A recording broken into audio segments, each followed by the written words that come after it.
सबको बांट देना। ये प्रसाद जो दो हिस्से रखे ये रखा हुआ है, आप उठा लीजिए, आपके पात्र में डाल लीजिए, सबको बांट देना, उनको दे दीजिए, प्रदान कर दीजिए। जो दिए ठंडे हो चुके हैं, जिनकी दीप मालिका में रोशनी नहीं है, उनको उठाकर एक साइड, उसके बाद आप पूजन करो, उसका एक आनंद दूसरा होगा। एक प्रश्न किसी ने करा है, बड़ा सुंदर प्रश्न है, समझने वाला प्रश्न है कि हम शंकर जी के मंदिर में जाते हैं,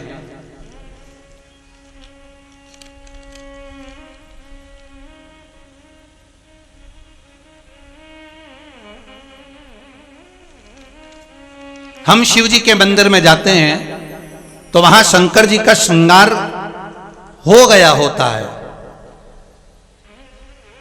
अर्थात जो पूजन कर कर गया वो शिव जी का श्रृंगार करके गया, कोई भी गया, फिर वापिस हम जल चढ़ाएं, फिर वापिस श्रृंगार करें तो क्या स्वीकार होगा? एक सहज वाली बात है, बहुत सुंदर प्रश्न है। इसका उत्तर भी बड़ा सरल है कि आपके पहले कोई पूजन करने आया पशुपति व्रत का या सोमवार का या मंगलवार का या बुधवार का, जो भी पूजन करने आया उसने पूजन करा, श्रृंगार करा, इसके बाद में आप पहुंच गए, आपने भी लोटा भर के पानी चढ़ा दिया, तो क्या भगवान स्वीकार करेगा? क्यों नहीं, क्यों नहीं करेगा?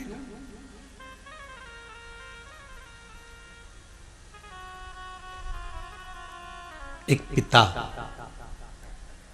के 5 पुत्र हैं, बहुत सरल भाषा में समझना है इस प्रश्न का उत्तर। एक पिता के 5 पुत्र हैं, पिता के लिए 5 पुत्र बराबर हैं, बोलो सही है कि गलत है? माता के लिए, पिता के लिए ये 5 पुत्र बराबर के हैं महाराज। इनके पास में कपट वाला भाव नहीं है। बड़ा बेटा आया, उसने कहा पिताजी 50 रुपए देना मुझे, पिताजी ने उसको 50 रुपए दिए। मंझला बेटा आया, पिताजी मुझे 100 रुपए देना, ले बेटा ये ले। कोई आया, मुझे 200 रुपए देना, हाउ बेटा ये ले। कोई आया, मेरे को 500 रुपए देना, हाउ बेटा ये ले। पिता के लिए सब बराबर है। अब एक बेटा आया, उसने पांव दबाया, एक बेटा आया उसने हाथ दबाया, एक बेटा आया उसने धोक लगाई, एक बेटा आया पीठ की मालिश कर कर चले गया, एक बेटा आया थोड़ा सा पिताजी को पानी पिलाकर चले गया। उसी तरह पिता प्रसन्न है कि मेरे 5 की 5 बेटे मेरी सेवा में लगे हुए हैं, मेरे 5 पुत्र मेरी सेवा कर रहे हैं, ये पिता की प्रसन्नता है, ये पिता की प्रसन्नता है। उसी तरह भगवान की हम सब औलाद हैं, भगवान की हम सब संतान हैं। जो बेटी जो बेटा जब आता है और जब पूजन कर कर जाता है, भगवान उसकी पूजा को उसी समय स्वीकार कर लेता है। भगवान ये नहीं सोचता कि मेरा श्रृंगार हुआ है, केवल एक देव अधिदेव महादेव ही तो ऐसे हैं जो दिन भर नहाते हैं, दिन भर उन पर पानी चढ़ता है, दिन भर उनका श्रृंगार होता है, दिन भर उनका आनंद होता है, दिन भर भोग लगता है, दिन भर दिया लगता है, दिन भर उनका स्नान पूजन होता है। केवल एक देव अधिदेव महादेव ही तो ऐसे हैं जिनके मंदिर में जाने का कोई मुहूर्त नहीं होता, जब मर्जी पड़े तब चले जाओ। सारे देवताओं के मंदिर में तो दरवाजे भी रहते हैं, सारे मंदिरों में तो दरवाजे और चौखट भी होती है, पर पहले का अगर नियम निकाल कर देखोगे तो शंकर जी के मंदिर में ना तो दरवाजा होता था ना चौखट होती थी। दरवाजा चौखट बना भी देते थे तो दरवाजा नहीं लगाते थे कि तुम्हारी मर्जी पड़े तब शंकर के दरवाजे जाना, जल चढ़ा के आना, प्रार्थना करना और वापस घर चढ़े जाना। क्यों? क्योंकि शंकर शमशान के वासी हैं, शिव कैलाश के निवासी हैं। शंकर शमशान में निवास करते हैं। जैसे शमशान में जाने का कोई मुहूर्त नहीं होता, उसी तरह शंकर भगवान के पास जाने का कोई मुहूर्त नहीं होता। जब मर्जी पड़े तब चले जाओ, जब तुम्हारा मन करे तब शिव के दरवाजे जाओ, उसके पास जाने का कोई मुहूर्त नहीं, उसके पास पहुंचने का कोई मुहूर्त नहीं, उसकी चौखट पर जाने का कोई मुहूर्त नहीं है। तुम्हारा जब मन पड़े, तुम्हारा जब मन करे तब शिव के दरवाजे पहुंचो।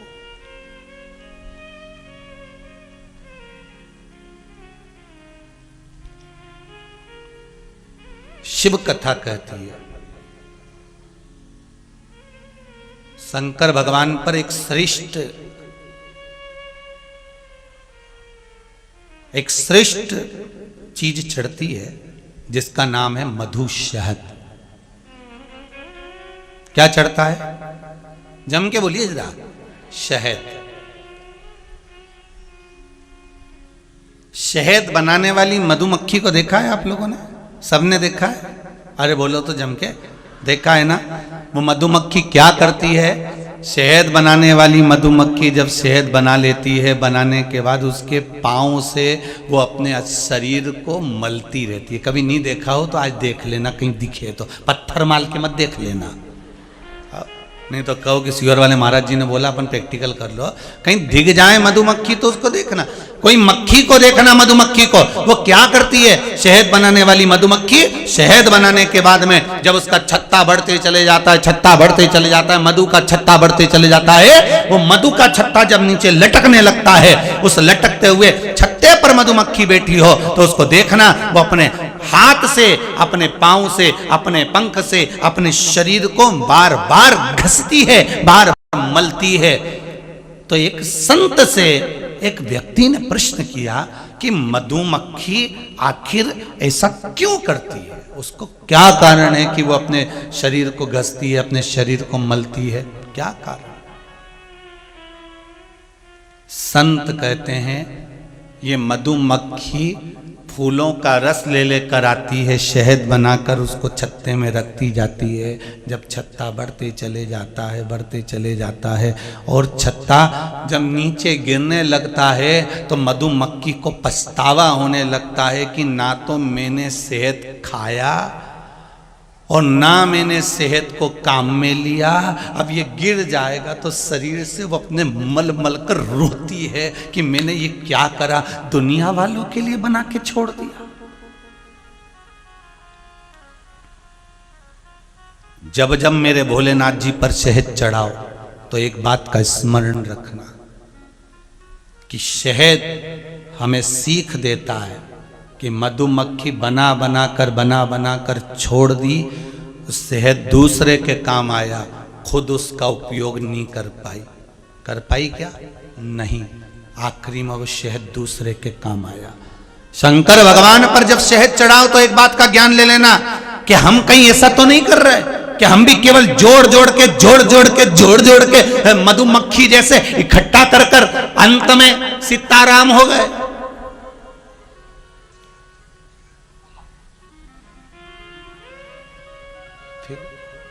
आखिरी में रो रहे जो कंजूस व्यक्ति होता है ना, कंजूसड़ा, यही करता, ना तो खा पाता है ना खिला पाता है, जोड़ जोड़ जोड़ जोड़ जोड़ आखिरी में सीताराम हो जाता है। आप धन किसी को दे नहीं सकते, मत दो। हम पहले भी कथा में कहे आप दान नहीं कर सकते, बिल्कुल मत करो। आप किसी को 1 रुपया नहीं दे सकते, बिल्कुल मत दो। हम तो कहते हैं इस व्यासपीठ से आप किसी को 1 रुपया खर्च नहीं कर सकते, मत करो। पर शिव महापुराण की कथा कहती है कि अपने शरीर पे तो खर्च करो, कुछ अच्छा अपने शरीर पे ही खर्च कर लो।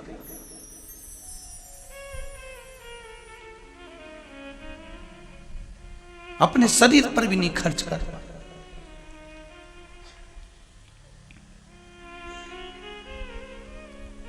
मूंगफली खाने का मन कर रहा है, रोज सोच रहे थे मूंगफली खाऊंगा, यहां गरम गरम सिक रही है ठेला पे।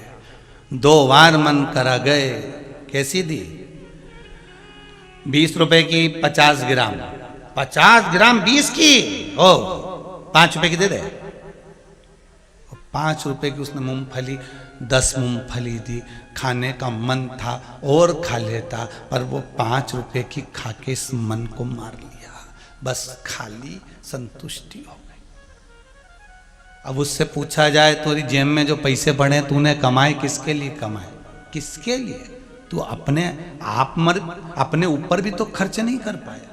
मधुमक्खी शहद का प्रयोग खुद नहीं कर पाती, मधुमक्खी शहद बनाकर छोड़ देती है, उसका प्रयोग नहीं कर पाती। बाद में शरीर मलती है, बाद में सिर धुनती है, बाद में पछतावा होता है कि मैंने ये क्या कर दिया, मैंने ये क्या करा।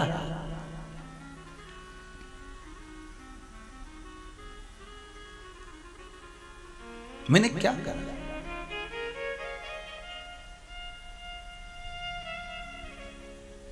कार्यकर्ताओं को धन्यवाद कि जो लोग खड़े हुए थे उनके बैठने के लिए आपने पीछे का टेंट खोलना चालू कर दिया, उसके लिए बहुत बहुत धन्यवाद।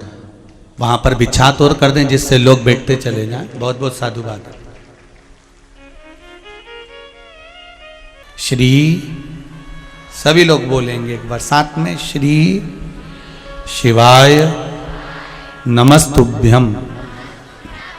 श्री शिवाय नमस्तुभ्यम। श्री शिवाय नमस्तुभ्यम। श्री शिवाय नमस्तुभ्यम। श्री शिवाय नमस्तुभ्यम। श्री शिवाय नमस्तुभ्यम। भगवान की भक्ति में लगो।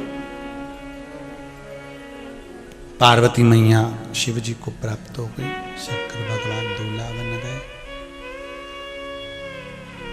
समय आया, भगवान ओगड़दानी त्रिकालदर्शी कैलाशी शिव शंकर, मेरे ओगड़दानी भगवान शंकर कैलाशी अविनाशी शिव, जब माता पार्वती को विवाह कर लेकर सुंदर आनंद के साथ कैलाश पर आकर विराजमान होते हैं, तभी भगवान शंकर के तेज पुंज को ले जाकर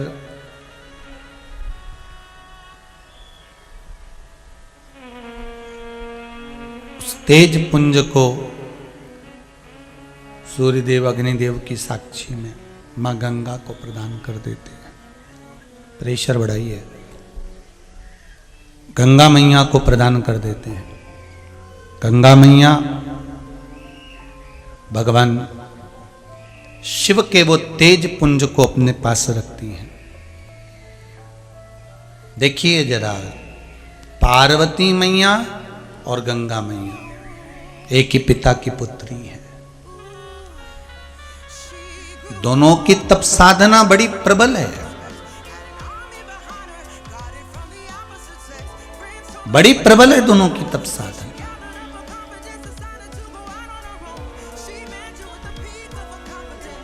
कहते हैं पार्वती जी से ज्यादा तप गंगा जी ने करा है महाराज, शिव को अपना बनाने के लिए।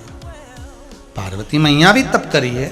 वो कहे ना कि गोरा नाच रही पर्वत पे, शिव को पति बनाने दो। शिव को पति बनाने को, शिव को पति बनाने दो। गौरा नाच रही पर्वत पे, शिव को पति बनाने दो। भगवान शंकर ओघड़दानी के लिए जितना पार्वती मैया ने तप करा, उससे 1000 गुना ज्यादा तप माता गंगा जी ने शंकर को अपना बनाने के लिए करा। और कितनी विचित्र कथा है शिव महापुराण में कि पार्वती मैया अर्धांगिनी बन गई और गंगा मैया शंकर जी के मस्तक पर बैठ गई। देखिए, यहाँ जो अर्धांगिनी बनकर बैठी हैं, जो आपके नजदीक में बैठी हैं, अर्धांगिनी बनकर जो विराजमान हुई हैं, वो पास में बैठी है, नजदीक।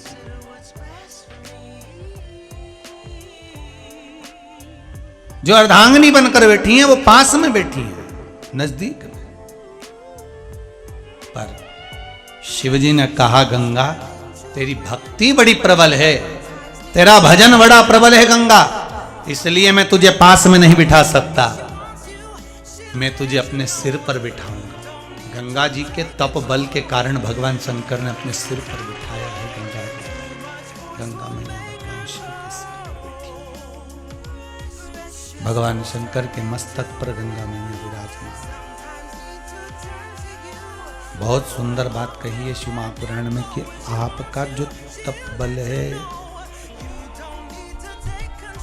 आपका जो स्मरण है, आपके तप बल का जो आनंद है वो आपको शिव जी के करीब कहाँ लेकर जाता है, कितने करीब लेकर जाता है, कहाँ तक लेकर जाता है, ये वही जान सकता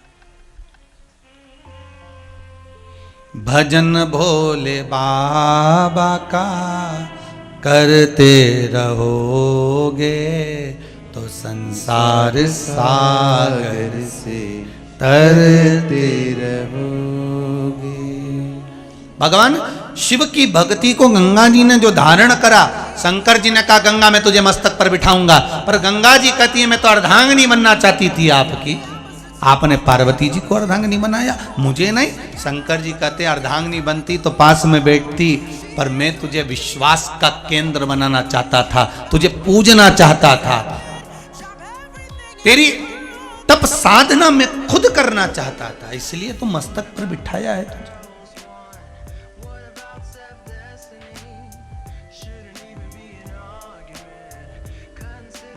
देखिए बहुत सुंदर बात है महाराज, सेवा में अहंकार है, पूजा में त्याग है, अहंकार नहीं है। दो चीजें हैं। आज के ज़माने में लोग कहते हैं हम तो उनकी बहुत सेवा कर रहे हैं साहब, हम तो देखो कोई गरीब दिखता है उसको हम भोजन दे देते हैं, कोई ऐसा दिखता है उसकी हम सेवा कर देते हैं, कोई ऐसा मिला हमने उसकी सेवा कर दी। पर रामकृष्ण परमहंस जी स्वामी विवेकानंद जी से कहते हैं, रामकृष्ण परमहंस जी स्वामी विवेकानंद जी से कहते हैं, स्वामी विवेकानंद सेवा में अहंकार आ सकता है पर पूजा में अहंकार नहीं आता। इसलिए एक बात याद रखना, संसार के लोगों को जब तुम सेवा करने के लिए जाओ कि हाँ इस पर दया आ गई, इसको ये चीज देना है, इस पे दया आ गई मुझे ऐसा करना है, इस पे दया आ गई मुझे ये चीज प्रदान करना है, तो अगर तुम सेवा करने जा रहे हो तो उस सेवा को सेवा मत कहो, उसको पूजा कहो कि मैं पूजन करने जा रहा हूँ। आज उसके पास में कपड़े नहीं है, मैं उसकी पूजन कर दूं। जैसे किसी देवता की पूजन में क्या लगता है, शंकर जी की पूजन में पंचामृत लगेगा, गोवर्धन नाथ जी की पूजन करने जाओगे तो दूध की धार लगेगी, ठाकुर जी की पूजन करने जाओगे तो मिश्री का भोग लगेगा, तुलसी का दल लगेगा,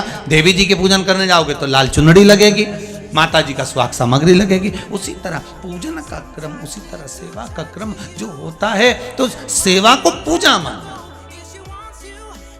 रामकृष्ण परमहंस जी करें तुम सेवा को पूजन मानते। आप अगर कोई व्यक्ति भूखा है उसको भोजन करा रहे हो तो समझ लो कि आप पूजा कर रहे हो। क्या कर रहे हो आप? जम के बोलिए जरा, पूजा कर रहे हो। किसी भूखे को भोजन कराना मतलब नारायण की पूजन, नारायण मतलब नर नारायण ही तो है, इसकी हम पूजन कर रहे हैं, इसकी हम आराधना कर रहे हैं। रामकृष्ण परमहंस जी कहते हैं, स्वामी विवेकानंद, किसी पर दया कर कर ये मत सोचना कि तुम सेवा कर रहे हो। सेवा में अहंकार आ सकता है कि मैंने इसको स्वेटर दिया, मैंने इसको शाल दिया, मैंने इसको भोजन दिया, मैंने इसको कपड़े दिए, मैंने इसको बिस्तर दिया, मैंने इसको भोजन की थाली लगा कर दी, मैंने इसके लिए ऐसा कर दिया। ये सेवा में अहम आ सकता है, अहंकार आ सकता है, पर पूजा में अहंकार नहीं आ सकता कि मैंने नर नारायण की पूजन करी है, मैंने इसको वस्त्र दिया, मैंने इसको आभूषण दिया, मैंने इसको सामान दिया, मैंने इसको भोजन दिया, मैंने पूजन करी। पूजा में अहम नहीं रहता। आज से सेवा का नाम हमें अब ये सेवा का नाम नहीं रखना, अब हमें पूजन का नाम रखना। जैसे आप किसी को भोजन कराओ तो आप कह देना, क्या हुआ साहब, वो भूखा था तो भोजन दिया, नारायण की पूजन करिए, शंकर की पूजन करिए, शरीर में जो भगवान है उसकी हमने पूजन करी। क्या हुआ, कोई बूढ़ा सो रहा था, उसके तन पर कोई गर्म कपड़ा नहीं था, तो हमने पूजा करी, कपड़ा दे दिया, पूजा करी, सेवा नहीं करी। सेवा में अहंकार आ सकता है कि मैंने इतना कर दिया, मैंने इतना दे दिया, मैंने इतना प्रदान कर दिया, पर पूजा में हम नहीं आता, पूजा में अहंकार नहीं आता। पूजा में समर्पण रहता है। हमारा समर्पण पूजा के अंतर्गत रहेगा कि हम भगवान के प्रति कितने समर्पित हैं, कितने समर्पित। गंगा तुझे कुछ मांगना है, मांग ले। गंगा कहती है कुछ वर दे दीजिए, क्या, आपका और मेरा नाम जुड़ जाए। भगवान ने कहा तथास्तु। जो गंगा की डुबकी लगाएगा, गंगा की डुबकी जो लगाएगा वो हर हर गंगे कहेगा। क्या बोलेगा? जम के बोलिए जरा एक बार, हर हर गंगे। दो हर बोले हैं, एक हर पार्वती के पति हैं तो दूसरे हर गंगा के स्वामी हैं। हर हर गंगे, एक संकट हरने वाला है, दुख हरने वाला है, कष्ट हरने वाला है, और एक परमात्मा को मिलाने वाला है। दो हर है, यहां दो हर है। एक रोग बीमारी कष्ट दुख को हर रहा है और दूसरा परमात्मा से मिलन करवा रहा। मेरे भोले तेरा सहारा है,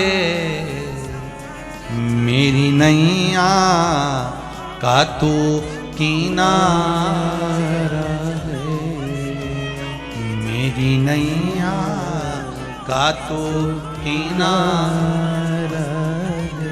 यहां दो हर है, एक हर गंगा के स्वामी है तो एक हर पार्वती के स्वामी है। एक दुख मिटा रहा है तो एक परमात्मा से मिला रहा है। गंगा का जल स्नान करते समय रोग बीमारी कष्ट दुख दूर करता है, तो गंगा का जल जब हम स्नान करते हैं शिव का नाम लेकर तो गंगा का मिलन शंकर से करा भी देता है। वो गंगा का जल हमें शिव से मिलन भी करवाता है। गंगा का जल हमें शंकर से मिला। एक कथा में कहा था, आपको ध्यान होगा शायद, कि हफ्ते में एक बार कथा में कहा है, हफ्ते में एक बार जल के पात्र में 2 बूंद गंगा का जल डालकर शिव को समर्पित कर।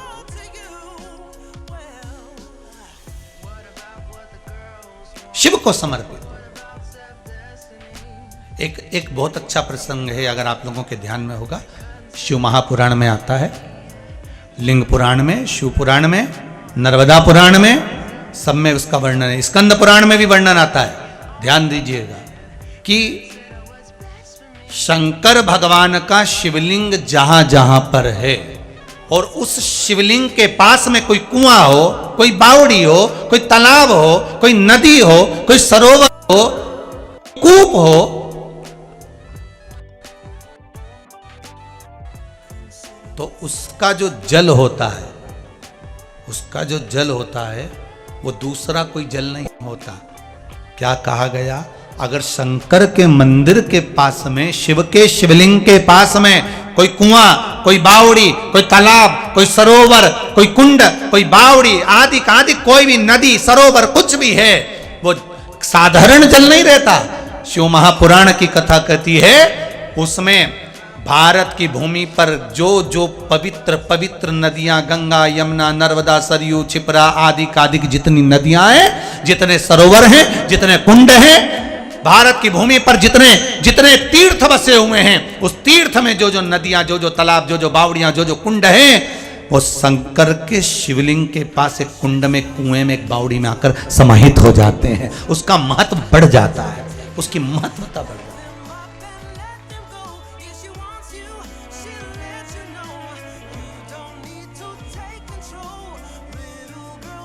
ये भिलाई में जो कथा हो रही है, ये अपने नवेगांव में जो कथा हो रही है, ये त्रिनेत्र शिव महापुराण चल रही है। भिलाई में जो होगी वो भक्त शिव महापुराण की कथा होगी, और उसके बाद में 5 तारीख को तो गिरिराज जी की परिक्रमा होगी। फिर अगली जो कथा होगी 7 दिन के गैप के बाद में, जो 10 तारीख से कथा होगी, वो प्रयास करेंगे उस कथा का वर्णन, नाम ही रखेंगे बावड़ी, कूप, कुआं, नदी, सरोवर, तालाब। शिव महापुराण की कथा, जो शिव के नजदीक में जो कुंड होता है, उस कुंड की महत्वता पर वो शिव महापुराण की कथा 10 तारीख से 16 तारीख तक चलेगी। फिर 17 तारीख को जो उज्जैन में कथा होगी, वो राजा महाकाल विक्रमादित्य शिव महापुराण की कथा होगी। उसका नाम रहेगा राजा महाकाल विक्रमादित्य शिव महापुराण की कथा। ऐसी कथाओं का क्रम हम धारण करें। शंकर का अनुमोदन, शिव का एक एक कुंड, शंकर के शिवलिंग के पास में जो कुंड बसा हुआ है, कुंड के जल की महत्वता क्या है? साहब, काशी में गंगा जी है, बोलो है कि नहीं? चमके तो बोलो जरा, है ना? काशी में गंगा जी है। अच्छा हुआ आप लोगों ने कह दिया है, नहीं तो कई लोग वो राम सेतु को जो राम जी ने बनवाया था, कई लोगों ने तो उसको प्रमाण करना चाहा कि वो तो है ही नहीं। इसलिए अब की बार मोदी जी ने गंगा नहा के दिखा दिया कि गंगा जी है। नहीं तो कई लोग कह देते कि काशी में गंगा ही नहीं है। कहने वाला तो कुछ भी कह सकता है, उसका क्या, वो तो कुछ भी कह दे। अब भले वो नहाए और लोगों ने कुछ भी कहा हो, तो पर उन्होंने दिखा दिया कि गंगा है, गंगा है। नहीं तो लोगों ने तो कह दिया था राम सेतु ही नहीं है। आज के जमाने में प्रमाण देना भी बहुत जरूरी है साहब कि ये है, देखो मैं नहा रहा हूं, अच्छे से देख लो जरा, पूरी आंखें खोल के। कितनी आंखें मनुष्य की, अरे बोलो जम के। कौन ने कहा दो? शंकर जी की तीन है तो अपनी भी तो तीन है। दो ये, एक यहां। शंकर जी की भी एक नहीं दिखती, अपनी भी एक नहीं दिखती। कभी कभी खुलती है, जब दूसरे की बुराई देखना हो तब यही खुलती है। दूसरे की जब बुराई देखना हो तो यही आंख खुलती है। उसने ऐसा कर दिया, उसने वैसा कर दिया, उसने ये कर दिया, उसने वो कर दिया।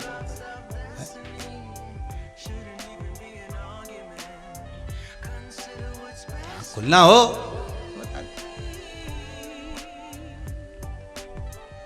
अब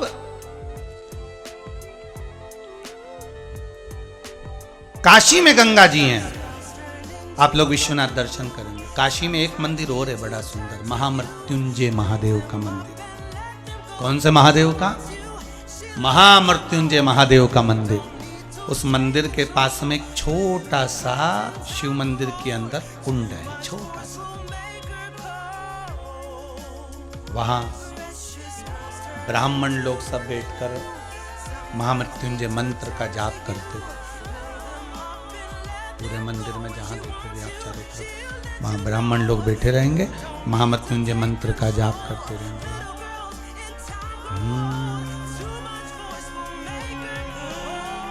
महामृत्युंजय मंत्र का स्मरण करते, ब्राह्मण बैठे मंत्र पढ़ रहे।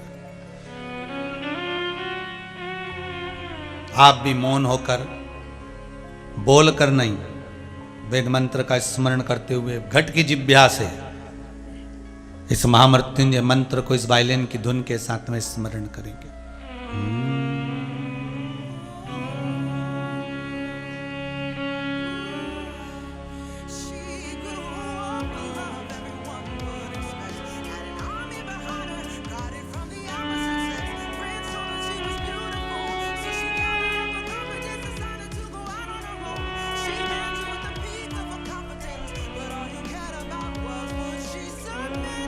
भगवान शिव का महामृत्युंजय मंत्र ब्राह्मण उस महामृत्युंजय मंदिर के अंदर जपते रहते हैं। और आपको पहले भी कथा में कहा, दिल्ली के एक बड़े हॉस्पिटल में रिसर्च करा जा रहा है कि जो व्यक्ति वेंटिलेटर पर पड़े हुए हैं उनके लिए महामृत्युंजय का अनुष्ठान कराया जा रहा है ब्राह्मणों के द्वारा। ब्राह्मणों के महामृत्युंजय अनुष्ठान से 10 मरीजों के परिवार वालों ने संकल्प दिया, और जब ब्राह्मण अपने मंत्र का स्मरण करे, उस मंत्र का जाप करा, तो मरीज पर कितना फर्क पड़ा ये वहां के डॉक्टर आज भी कहते हैं कि मरीज के लिए जब महामृत्युंजय का जाप किया गया तो मरीज धीरे धीरे वेंटिलेटर से उठना प्रारंभ कर दिया, उसको आराम लग गया। और जिनका अनुष्ठान नहीं हो पाया था वो धीरे धीरे और जाते रहे। अर्थात महामृत्युंजय मंत्र के अंतर्गत, शंकर के उस मंत्र के अंतर्गत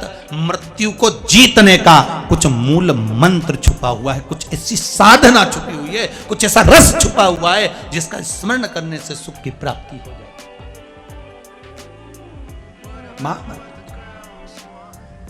तो आज भी वो काशी में महामृत्युंजय मंदिर के अंदर जहां महामृत्युंजय शिवलिंग है, उस शिवलिंग के पास में छोटा कुंड है, उस कुंड के जल का आज भी आनंद होता है। महाराज, शंकर के मंदिर के पास में जितने कुंड होते हैं उसका एक अलग महत्व होता है। पहले भी कथा में कहा, केदारनाथ जी में सरकारी हॉस्पिटल के पास में था ओम कुंड। अब वो प्रकृति का आपदा में चले गया हो तो मालूम नहीं है, उसके बाद तो जाना हुआ नहीं। पर चले गया शिव मंदिर केदारनाथ जी में सरकारी हॉस्पिटल के पास में था ओम कुंड। उस ओम कुंड की महत्वता थी, कोई निपट गूंगा व्यक्ति उस कुंड के पास बैठकर ओम का नाद करता है तो उसकी वाणी आ जाती है, उसका जल पीता है तो आवाज खुलने लगती है, उसका जल पीता है तो हकलापन समाप्त हो जाता है, उसका जल पीता है तो तोतलापन चले जाता है, उसका जल पीता है तो कानों की वाणियां शब्द सुनाई देना चालू हो जाता है। उस ओम कुंड की इतनी महत्वता है। श्री सेलम पर जहां पर मेरे मल्लिकार्जुन भगवान बैठे हैं, उनके मंदिर में प्रवेश करने से पहले कुंड पड़ जाता है, एक बावड़ी पड़ जाती है, कुआं पड़ जाता है। उस कुंड में पूर्णिमा की रात्रि को चंद्र का दर्शन देखकर शिव का दर्शन करा जाए तो नेत्र की ज्योति बढ़ जाती है। महाराज इतना इतना हमारे कुंडों का महत्व है, उसको समझेंगे 10 जनवरी की कथा में, उसको समझेंगे कितना महत्व।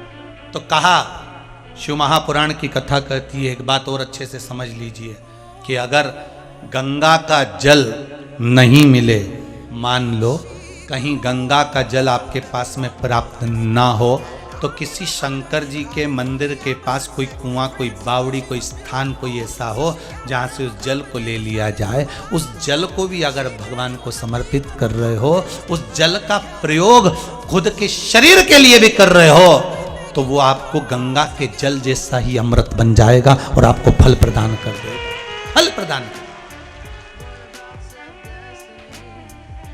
हम कई बार कहते हैं, हम इसमें जैसे एक पत्र में लिखा है किसी ने,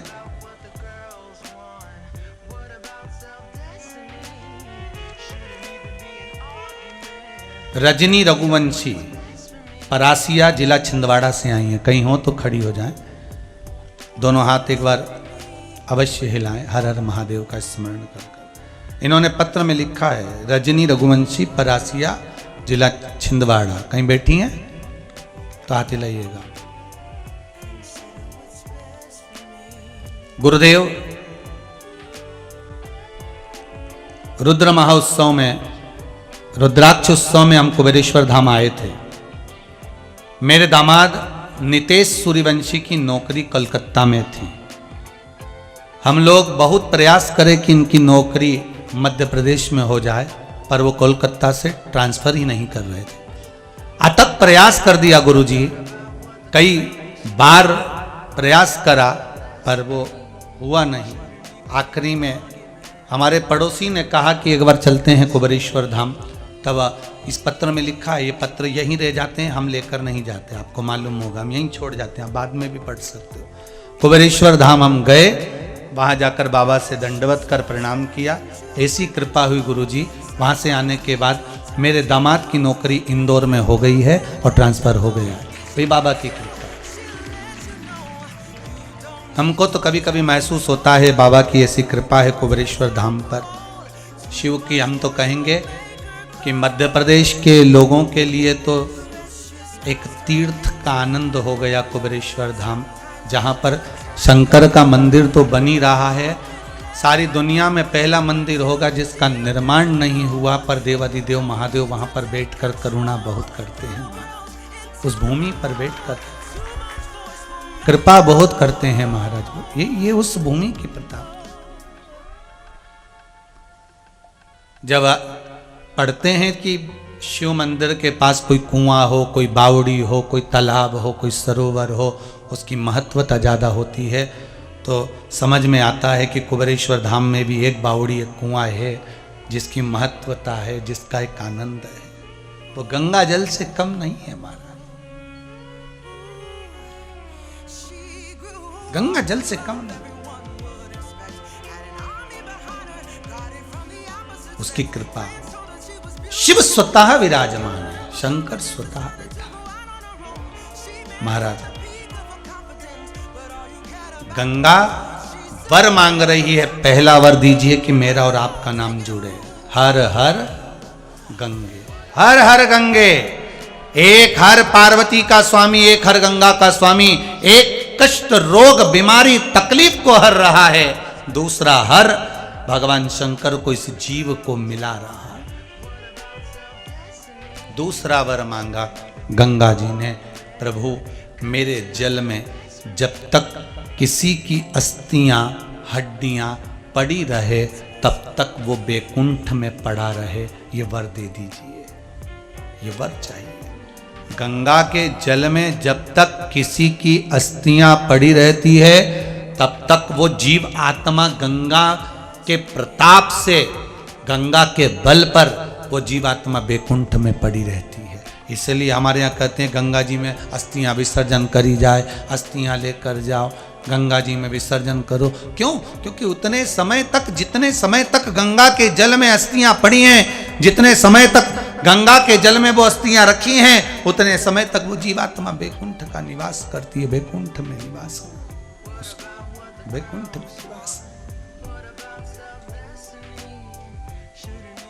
उतने समय तक वो बैकुंठ का निवास कर रही होती है।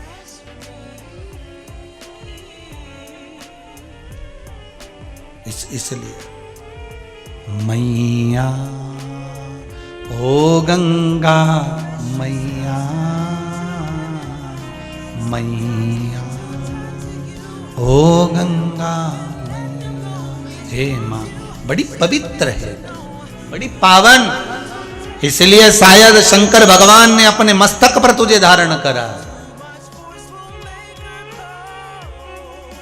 इसलिए अपने मस्तक पर धारण करा। भगवान शंकर के तेज पुंज को ले जाकर गंगा जी को दिया। गंगा जी के जल में शिव जी के उस तेज पुंज से 6 बालक ने जन्म लिया। 6 बालक ने जन्म लिया तो गंगा मैया थक गई इनका लालन पालन करने में, तो इन्होंने संतों की, ऋषियों की, धर्म पत्नियों को बुलाया, कृतिकाओं आप आओ। कृतिकाओं को बुलाकर कहा कि कृतिकाओं एक काम करो, इन 6 बालक को आप पालन करो, इनका पोषण करो। कृतिकाओं ने पालन पोषण करा तो कृतिकाएं भी उन बालकों को एक साथ दूध कैसे पिलाएं, एक साथ पानी कैसे पिलाएं, एक साथ सुलाएं कैसे। कृतिकाएं थक गईं तो कृतिकाओं ने विचार करा ऐसे काम नहीं चलेगा। 6 बालक को सुलाया, हाथ में जल लिया। अगर हमारा सातित्व पक्का है, हमने पति की सेवा परमेश्वर मानकर करी है, हमने पति के चरणों का अनुमोदन करा है, हमने पति के चरणों का स्मरण करा है, हमने पति के चरणों को नमन किया है, तो ये 6 बालक एक हो जाए। 6 बालक, वो 6 बालक एक हो गए, मुख 6 हो गए, शरीर एक हो गया, उसी का नाम कार्तिकेय हो गया। क्योंकि कृतिकाओं ने उसको जीवित करा था, इसलिए एक करा था तो उसका नाम कार्तिकेय हो गया। कार्तिकेय बाबा प्रकट, ये कृतिकाओं के तेजपुंज से हुआ है, ये कृतिकाओं के सातित्व बल से हुआ है।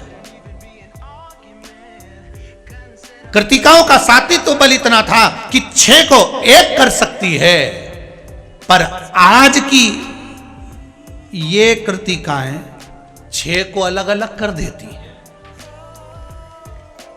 आज की कृतिकाओं में और पुरानी कृतिका में कितना अंतर है। आज के जमाने में एक माता के 4 बेटे, चारों अगर एक साथ रह रहे हैं, एक जगह पर खा रहे, एक जगह पे रह रहे, इनके घर में इतनी शांति, इतना बढ़िया परिवार था, इतने अच्छे से रह रहे थे। पर जब से ये त्रिवेणी संगम इकट्ठी हुई, इनने 4 रास्ते बना दिए, 4 रास्ते। कृतिका चाहती, जैसे कृतिकाओं ने चाहा 6 को एक कर दिया, ऐसा तपबल आपका होना चाहिए।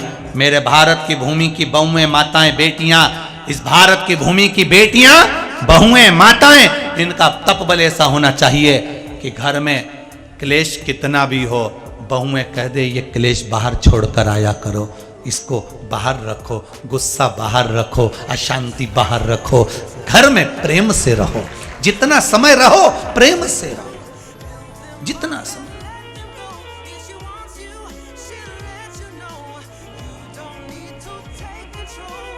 कितना तब्बल था कृतिकाओं का कि कृतिकाएं कह रही हैं कि हम हमारे पतियों के चरणों को प्रणाम करते हैं, नमन करते हैं, साष्टांग करते हैं। आप में से कितनी माताएं जो अपने पति को रोज प्रणाम करती है? हाथ उठाओ जरा, जो रोज धोख लगाए अपने पति को, जो रोज धोके। अरे एक हाथ तो उठा लो री, उठाया 1 2 3 4 5 6 7 8 9 10 10:30। वो उठाया, गिरा दिया। मैं समझ गया करवा चौथ पे पड़ती होगी चलनी में मुंह देख के, तभी समझ में आता।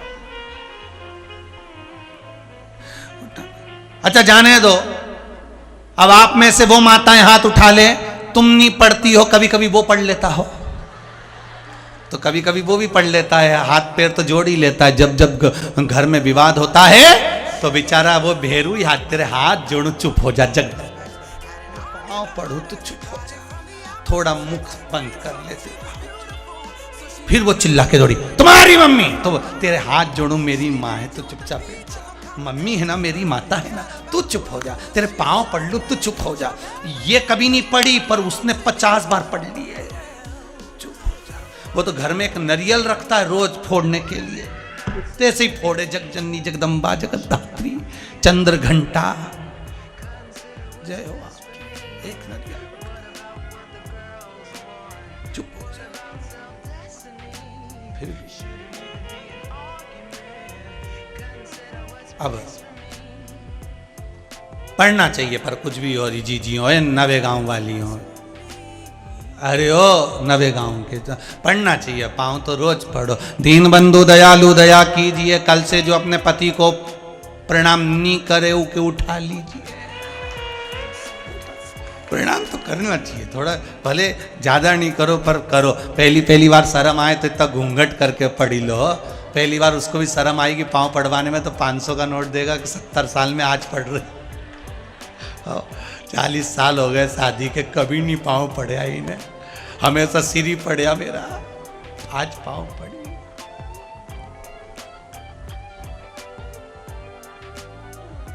एक बार हमने कथा में कह दिया था कि रोज अपने पति को धोको, धोको मतलब प्रणाम करो, किसी ने सुन लिया ठोको, सुनने वाला तो गड़बड़ सुन लेता, पर क्या करे, हमने बोला था धोको, इन्हें सुन लिया ठोको। प्रणाम करना चाहिए, नमन, झुक के प्रणाम करना, कुछ जाता थोड़ी। भगवान शिव की कथा कर, शंकर का भजन, महाराज कृतिकाओं का तेज बल था जो एक हो गए, आप में भी वो तेज बल, मेरे भारत की भूमि की माताओं में वो तेज बल आज भी है। चाहे तो वो घर को टूटने नहीं दे, समझा दे, क्या हो गया, पैसे ही घाटा लगा है ना, धन और आ जाएगा, पर परिवार अगर टूट गया, मन अगर चला गया, ये परिवार अगर टूट गया तो वापस नहीं आएगा। इसलिए धन को महत्व मत दो, परिवार की महत्वता रखिए, परिवार को जोड़ने का प्रयास करिए, जब परिवार जुड़ेगा एक हो जाएगा। परिवार को जोड़ने का जब हम प्रयास करेंगे, परिवार जब एक होगा तो सुख का अनुभव अपने आप हो जाएगा। धन को मूल मत समझो, धन की महत्वता इतनी मत करिए, धन इतना मूल नहीं है जितना अपना परिवार मूल है।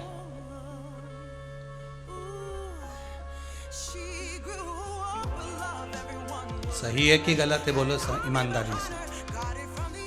धन की मूलता इतनी नहीं जितनी परिवार की मूलता है। जब नोटबंदी हुई थी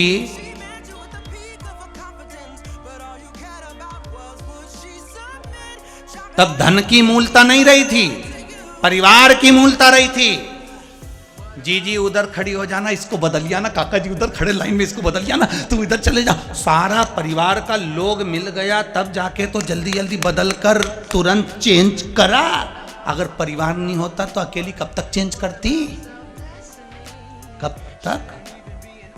धन की मूलता नहीं है, परिवार की मूलता है। हमारा परिवार है। शंकर जी का परिवार कितना विचित्र है। शिव नंदी पर, पार्वती शेर पर, गले में सांप, गणेश जी चूहे पर, कार्तिकेय मोर पर, सब एक दूसरे के दुश्मन। शेर नंदी के नहीं छोड़े, मोर सर्प के नहीं छोड़े, सर्प चूहे के नहीं छोड़े। जैसे शिव जी का परिवार वैसा अपना परिवार। कोई कोई घर में धाड़ने वाला होता है, चिल्ला चोट करे, करने दो। शंकर जी जैसे तुम मौन होके बैठ जाओ, आंख बंद करके चिल्ला चिल्ला, आग लगे बस्ती में, अपन रहो मस्ती में। कोई नंदी जैसा होगा, चुपचाप बैठा रहेगा, दरवाजे पे ही खड़ा है साहब। रोटी मिल जाए तब आ जाए, खाया पिया न दुकान चले जाए, फिर आए शाम के बैठ जाए। कोई कितना ही बोलता रहे, नंदी जैसा चुप, खाया पिया अपना घर। कोई सांप जैसा बिसेला भी रहे, कोई मोर जैसा नाचता भी फिरे। रे, और कहीं कछुए जैसा भी रे, बेचारा कमरा से बाहर ही नहीं निकले, अपना कमरा में ही पड़े रहे। तो ऐसा तो परिवार में ढेर पड़ा, सारा परिवार देखो तो सही ढेर मिलेगा, पर शंकर और पार्वती जैसी उदारता होना चाहिए, शिव जैसी मौनता, पार्वती जैसी श्रद्धा हर जीव के हृदय में होना चाहिए। तो विवाद नहीं हो सकता, क्लेश नहीं हो सकता, लड़ाई नहीं हो सकती, झगड़ा नहीं हो सकता, प्रेम, वात्सल्य, स्नेहता। महाराज शंभु शंकर की कथा कर, कृतिकाओं ने एक कर दिया कार्तिकेय बाबा का नाम, कार्तिकेय पड़ गया। माता ने कहा कार्तिकेय जाकर तारकासुर का संहार कर कर आओ।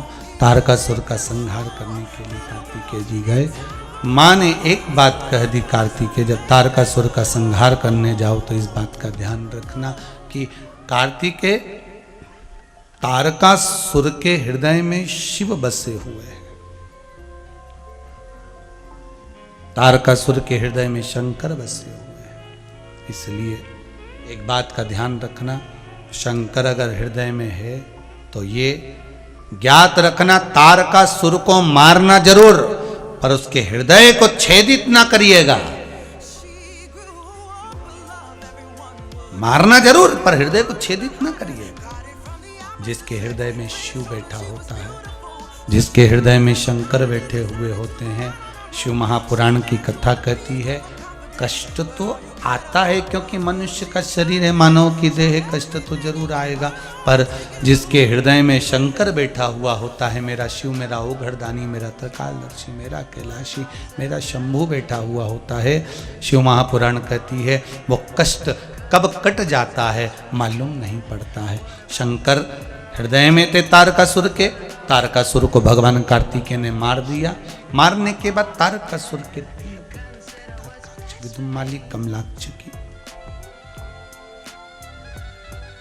3 पुत्र हैं, तारकाक्ष, विदुमाली और कमलाक्ष की, ये 3 पुत्र हैं।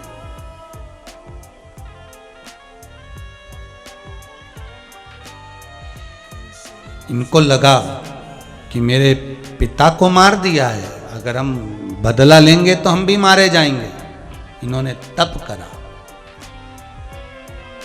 तप किया और उस तप बल से ब्रह्मा जी से वर मांगा कि हमें वर दीजिए, 3 नगर का निर्माण कर दीजिए, 3 पुरी बना दीजिए, 3 पुरी के हम तीनों को राजा बना दीजिए, 3 पुरी के हम 3 राजा बन जाए, अलग अलग नगर में, अलग अलग महल में जाकर हमारा निवास हो जाए, हम मरें तो तीनों एक साथ मरें, ऐसा कुछ कर दीजिए, ऐसा कुछ कर दीजिए, हम मरें तो तीनों एक साथ मरें। तथास्तु कह शंकर भगवान ने कहा अगर इन तीनों को मारना है तो 33 कोटि देवताओं को पशु बनना पड़ेगा और मुझे तुम्हारा पति बनना पड़ेगा। पति का मतलब समझ जाना, पति का मतलब होता है भरण पोषण करने वाला।